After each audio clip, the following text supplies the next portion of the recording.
Hare. As I've said before, I love you as my own family. You are my Krishna book family. May Krishna bless you, protect you, and maintain you. Are you ready to hear Krishna book? Raise your hand and tell me yes. Okay. Om Namo Bhagavate Vasudevaya. Om Namo Bhagavate Vasudevaya. Om Namo Bhagavate Vasudevaya. So, in our last episode, the Brahmana left Kundina and traveled to Krishna in Dwaraka. The Brahmana was sent by Rukmini because Rukmini was about to be married to Shishupal. But Rukmini had already given her heart to Krishna.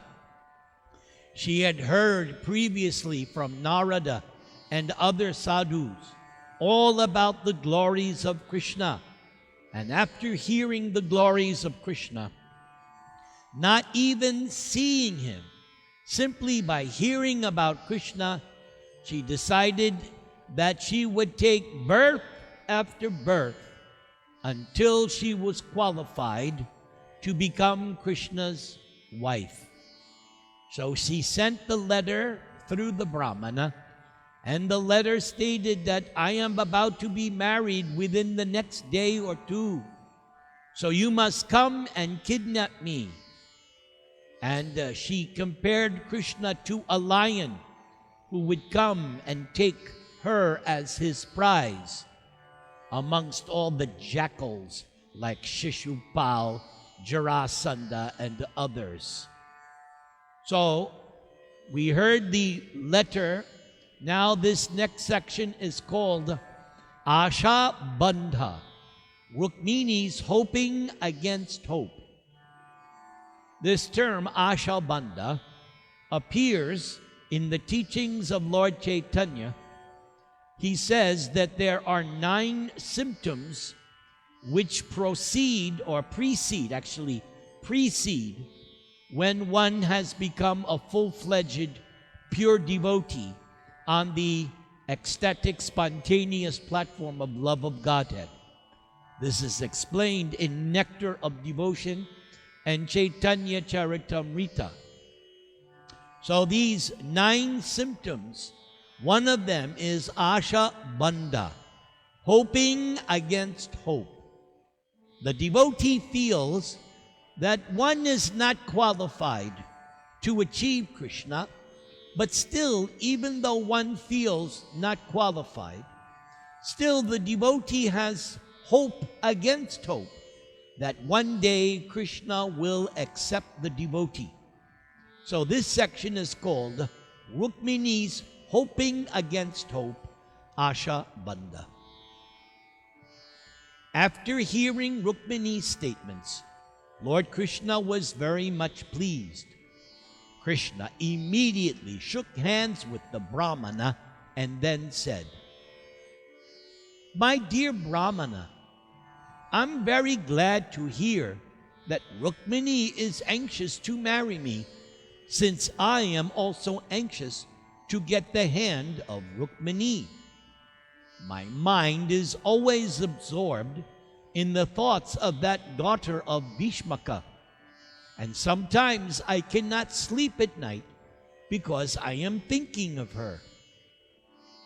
I can understand that the marriage of Rukmini with Shishupal has been arranged by her elder brother Rukmi out of a spirit of animosity towards me. So I am determined to give a good lesson to him and all the princes supporting him. And just as one extracts and uses fire after manipulating ordinary wood, after dealing with those demoniac princes, I shall bring forth Rukmini like fire from within their midst." Upon being informed of the specific date of Rukmini's marriage, Krishna was anxious to leave immediately. Krishna then asked his chariot driver, Daruka, to harness the horses to his chariot and prepare to go to the kingdom of Vidarbha. After hearing this order, Daruka brought Krishna's 4 special horses. The names and descriptions of these horses are mentioned in the Padma Purana. The first one, Shaibya, was greenish in color, like that of the wings of a parrot. The second horse, Sugriva, was grayish like ice. The third, Megapushpa, was the color of a new rain cloud. And the last horse, Balahaka, was the color of ashes. And when the horses were yoked and the chariot was ready to go, Krishna helped the Brahman up and gave him a seat by his side. Immediately they started from Dwaraka, and within one night arrived at the province of Vidarbha. The kingdom of Dwaraka is situated in the western part of India, and Vidarbha is situated in the northern part. So they are separated by a distance of no less than 1,000 miles. But the horses were so fast that they reached their destination, a town called Kundina, within one night, or at most 12 hours. Now, somebody may question, how is this possible? And the answer is, all of Krishna's pastimes that take place on earth are performed according to his Achintya Shakti. Achintya Shakti means that Krishna has inconceivable potencies or powers. We cannot estimate, we cannot fathom from our limited material situation how Krishna's unlimited, inconceivable potencies work. For instance, previously we heard that Krishna lifted Govardhan Hill and held it up for 7 days and 7 nights just with his little pinky. And Krishna was only 7 years old. How was that possible? Because Krishna has inconceivable Achintya Shakti, potency. We heard many other pastimes of Krishna when we studied Vrindavan. How when Lord Brahma stole all the boys and calves, Krishna then manifested each and every cowherd boy and calf and expanded himself for 1 year on earth so that the mothers and the cows would not miss their children who had been kidnapped by Lord Brahma and put in a cave. And Krishna was able to duplicate each cowherd boy and calf down to the minutest detail, even what they were wearing on that day. And we heard so many other, then there was the famous Rasa Leela episodes where Krishna expanded himself into so many thousands of forms just to dance with each gopi. Hare Krishna, Krishna Krishna, Hare Hare, Hare Rama, Rama Rama, Hare Hare. So we were speaking about Krishna's inconceivable potencies. So it is not difficult to understand that with these inconceivable potencies, Krishna was able to arrive in the province of Vidarbha in one night, or as Prabhupada said, within 12 hours at most. King Bhishmaka was not enthusiastic about handing his daughter over to Shishupal, but he was obliged to accept the marriage settlement due to his affectionate attachment for his eldest son, Rukmi, who had negotiated it. So, as a matter of duty, the king was decorating the city for the marriage ceremony and acting in great earnestness to make it very successful. Water was sprinkled all over the streets, and the city was cleansed very nicely. Since India is situated in the tropical zone, the atmosphere is always dry. Dust always accumulates on the streets and roads, so they must be sprinkled with water at least once a day, and in big cities like Calcutta, twice a day. The roads of Kundina were arranged with colorful flags and festoons, and the gates were constructed at particular crossings. The whole city was decorated very nicely. The beauty of the city was enhanced by the inhabitants, both men and women, who were dressed in fresh washed clothes and decorated with sandalwood pulp, pearl necklaces, and flower garlands. Incense burned everywhere, and fragrances like a guru scented the air. Priests and Brahmins were sumptuously fed, and according to the ritualistic ceremony, they were given sufficient wealth and cows in charity. In this way, they were engaged in chanting Vedic hymns. The king's daughter, Rukmini, was exquisitely beautiful. Rukmini was very clean and had beautiful teeth, and the auspicious sacred thread was tied on her wrist. Rukmini was given various types of jewelry to wear and long silken cloth to cover the upper and lower parts of her body. The learned priests gave Rukmini protection by chanting mantras from the Sama, Rig, and Yajur Vedas. Then they chanted mantras from the Atharva Veda and offered oblations into the fire to pacify the influence of different stars and the pacification of unfavorable planets. King Bhishmaka was experienced in dealing with brahmanas and priests when such ceremonies were held.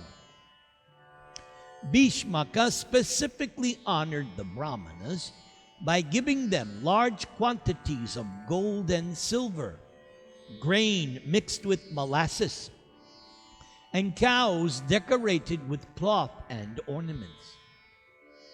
Meanwhile, Dhamaghosh, Shishupal's father, executed all kinds of ritualistic performances to invoke good fortune for his son. Shishupal's father was known as Dhamaghosh due to his superior ability to cut down unregulated citizens. The Sanskrit word Dhamma means curbing down, and Ghosha means famous. So Dhamaghosh was famous for controlling the citizens. Dhamaghosh thought that if Krishna came to disturb the marriage ceremony, he himself would certainly cut down Krishna with his military power. Therefore, after performing various auspicious ceremonies, Dhamaghosh gathered his military divisions. He thus took many elephants, garlanded with golden necklaces, and many similarly decorated chariots and horses. It appeared that Dhamaghosh, along with his son and other companions, was not going to Kundina, not exactly to get Shishupal married, but mainly to fight. When King Bhishmaka learned that Dhamaghosh and his party were arriving, Bhishmaka left the city to receive them. Outside the city gate were many gardens where guests were welcome to stay. In the Vedic system of marriage, the bride's father receives the large party of the bridegroom and accommodates them in a suitable place for 2 or 3 days until the marriage ceremony is performed. The party led by Dhamaghosh contained thousands of men, among whom the prominent kings and personalities were Jarasandha, Dantavakra, Vidurata, and Paundraka. It was an open secret that Rukmini was actually meant to be married to Krishna, and everyone knew that her elder brother Rukmi had arranged Rukmini's marriage instead to Shishupal, his friend. But there was also some whispering about a rumor that Rukmini had sent a messenger to Krishna. Therefore the soldiers suspected that Krishna might cause a disturbance by attempting to kidnap Rukmini. Now, even though they were not without fear, still they were all prepared to give Krishna a good fight just to prevent Rukmini from being taken away. Meanwhile, Sri Balaram received the news that Krishna had left for Kundina, accompanied only by a Brahmana, and that Shishupal was there with a large number of soldiers. Balaram suspected that they would indeed attack Krishna, and thus, out of great affection for his younger brother, Balaram took strong military divisions of chariots, infantry, horses, and elephants, and then went to the precincts of Kundina. Meanwhile, before sunrise, inside the palace, Rukmini was expecting Krishna to arrive.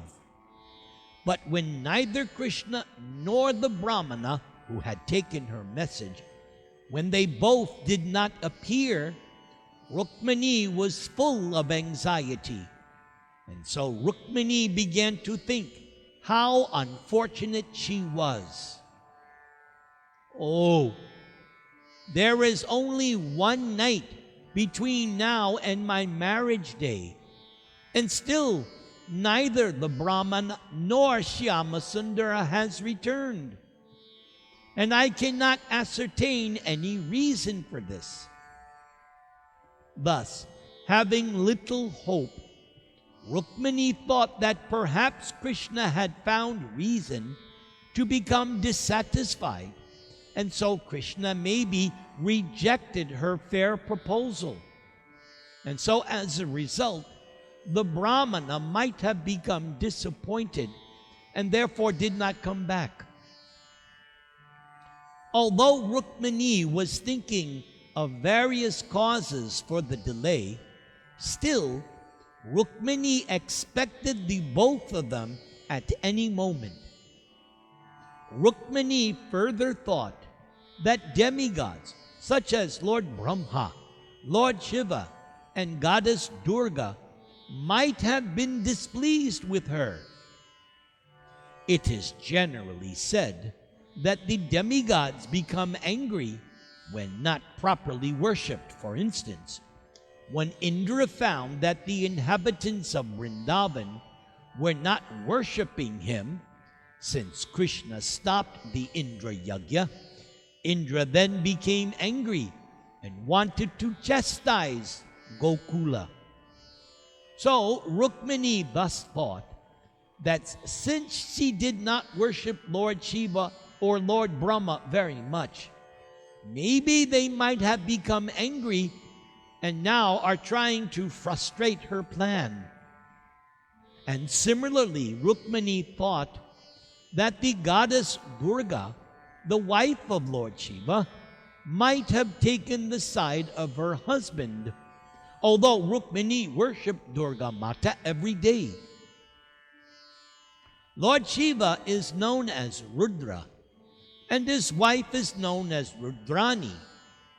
Rudrani and Rudra refer to those who are accustomed to putting others in distress to cry forever. So Rukmini was thinking of goddess Durga as Girija, daughter of the Himalayan mountains, also known as Parvati. The Himalayan mountains are very cold and hard, and Rukmini thought of goddess Durga as thus being hard-hearted and cold. So in her anxiety to see Krishna, Rukmini, who was after all still a child, thought this way about the different demigods. We remember how the gopis worshipped goddess Katyayani, another form of goddess Durga, to get Krishna as their husband. Similarly, Rukmini was thinking of the various types of demigods, but not for any material benefit, but in respect to Krishna. Praying to demigods to achieve the favor of Krishna is not irregular. And so Rukmini was fully absorbed in thoughts of Krishna. Even though Rukmini pacified herself by thinking that the time for Govinda to arrive had not yet expired, Rukmini felt that she was hoping against hope.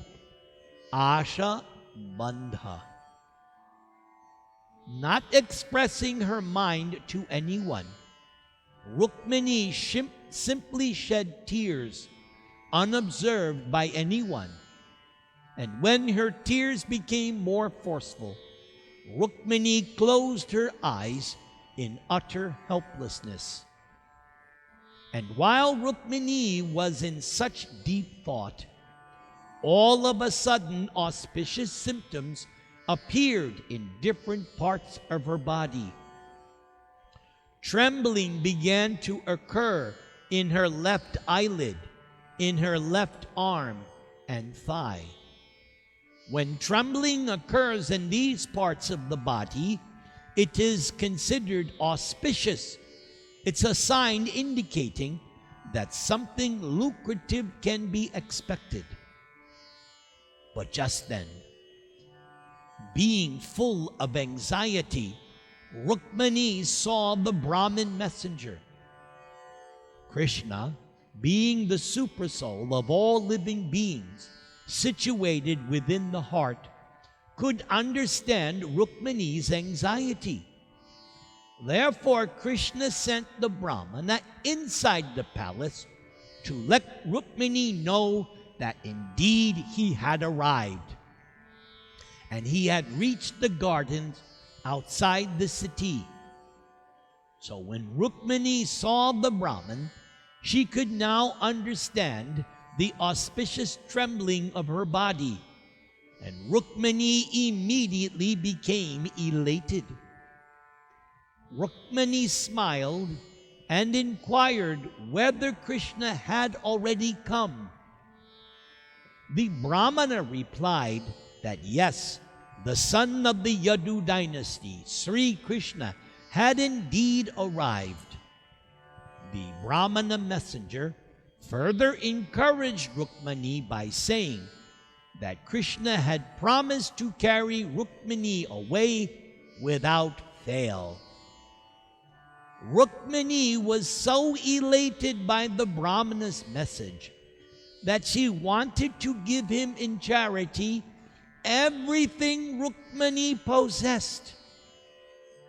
However, finding nothing suitable for presentation, Rukmini simply offered the Brahmana her respectful obeisances.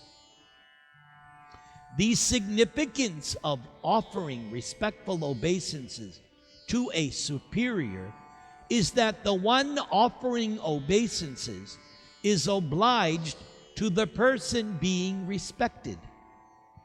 In other words, Rukmini implied that she would remain ever grateful to that Brahmana, because anyone who gets the favor of the goddess of fortune, as did this Brahmana, is without a doubt always happy in material opulence. Hare Krishna, Krishna Krishna, Hare Hare, Hare Rama, Rama Rama, Hare Hare. So, we will continue our Krishna book class next week, because we have another few more exciting episodes. We'll end here. But for now, I want to go back to what I was saying when the internet shut down and we were disconnected. I was talking about Krishna's Achintya Shakti, Krishna's inconceivable potency. And unless someone accepts this principle, then one's understanding of God is deficient, is incomplete, it is not correct. One must understand that God is inconceivably potent. In other words, materialistic laws and materialistic logic cannot have any application to Krishna. We are hearing this Krishna book, and we are hearing fantastic things. And the modern materialistic mentality sometimes is there that, oh, these are just fairy tales. Oh, these are just overstatements, hyperbole. No, that is not how we approach these Vedic scriptures. I remember my father used to discuss with me, after being a devotee. My father was a Christian, you could say, preacher. He did preaching on his own. And he was very knowledgeable in the Catholic philosophy. And I remember one day him telling me that actually the stories in the Bible did not really take place. They're simply stories to teach a lesson. And I said to him, that may be true for your Bible, but your logic does not apply to my Srimad Bhagavatam or Krishna book. That is not how Prabhupada teaches. Prabhupada teaches that yes, Krishna did lift Govardhan Hill at the age of 7 for 7 days and 7 nights. That Krishna did expand himself to dance with thousands of gopis the night of the Rasa dance. You will hear other stories in the Bhagavatam, how Lord Matsya came and the waters of devastation. And there's one description that Lord Matsya was so many millions of miles long. Or that Lord Kurma, the tortoise, who the Mandara mountain was resting on, that the form of Kurma was 800,000 miles long. So to a Western mind or a sophisticated mind, these are simply mythology. No, that is not how Prabhupada taught us. After all, you think somebody like Shukadeva Goswami or Vyasadeva is going to waste his time writing mythology? No. They are going to compose factual histories. Indeed, the very book Mahabharata, Prabhupada translates as the greater history of India. So we don't take these as mythology or stories just to get some moral. We take these exactly as they are given. We don't speculate. We simply accept, because this philosophy of Krishna consciousness is from the descending process. The descending process is opposed to the Western mentality. The Western modern mentality is we'll start from the bottom and work our way up, understanding things with our senses. But in the last class, I pointed out how the conditioned soul has 4 inherent defects. So, how can the conditioned soul possibly understand independently all these truths? No.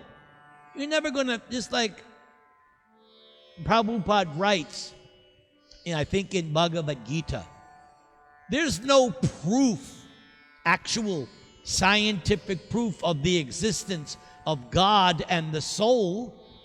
You can't go to a scientist and do a chemical experiment or a scientific experiment and prove the existence of God and the soul. No, it doesn't work that way. The knowledge comes down from higher authorities down, and then we receive it. Just like I was mentioning recently in one of my lectures elsewhere. Last Saturday, I did a home program. And I was mentioning that actually, before the Vedas, before Lord Brahma instituted the Vedas, before the Vedas, there are the 4 verses of Bhagavatam. That is the origin of all knowledge in the universe. The Vedas come after.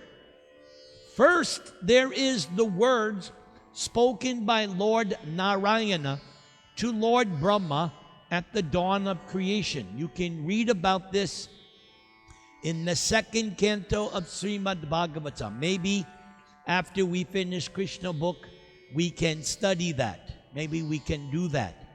How the original knowledge was spoken by Narayana to Lord Brahma. 4 verses. That's it. That's all Brahma needed. Those 4 verses are called Chatushloki, the original 4 verses of Bhagavatam. From that, we now have the 18,000 shlokas of Srimad Bhagavatam, because Brahma received the knowledge directly from God. And I mentioned in my program on Saturday, don't let anybody try to tell you that your Hindu philosophy or Krishna conscious philosophy is man-made. I just demonstrated. It's called Sanatan Dharma, eternal religion, eternal truth. It's always there. Lord Narayan spoke it first to Lord Brahma at the time of creation. Lord Brahma then repeated that to his favorite son and disciple, Narada. Narada then gave instructions to Vyasadeva, again teaching those 4 main verses, 4 original verses of Bhagavatam, and instructed Vyasadeva, now you compile Srimad Bhagavatam based on these 4 shlokas. And so Vyasadeva took those 4 verses and explained everything in the 18,000 verses of Srimad Bhagavatam. Everything is coming originally from God, not man-made. Our religion is not man-made, it is God-made.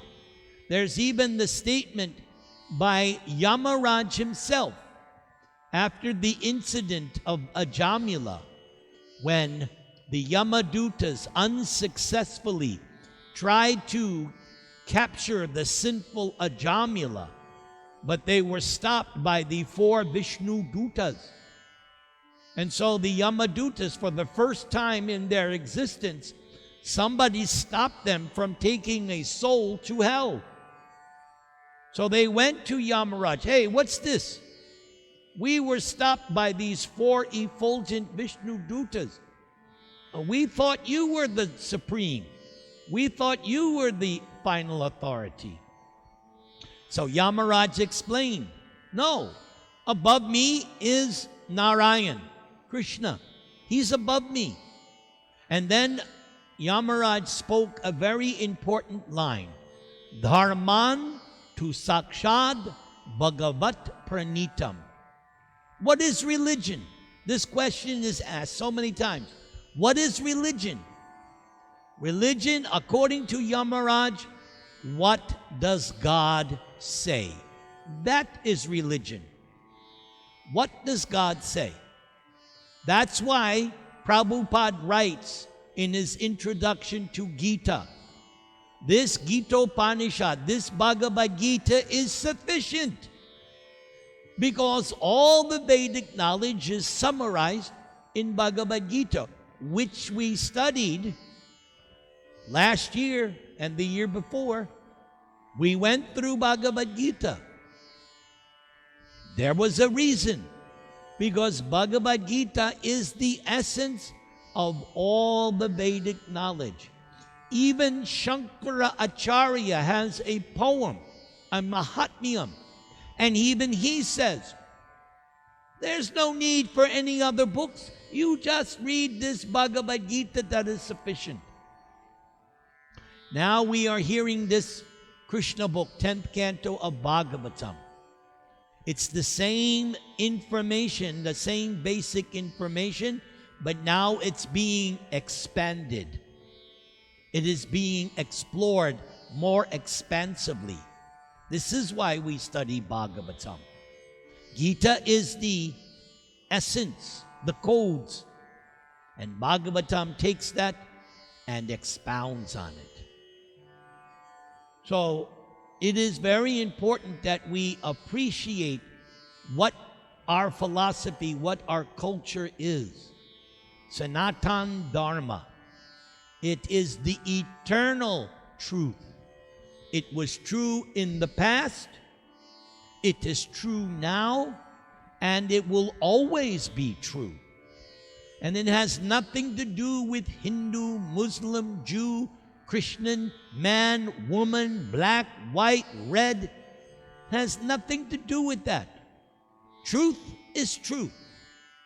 And that's what we are teaching. The absolute truth. Hare Krishna, Krishna Krishna, Hare Hare, Hare Rama, Rama Rama, Hare Hare.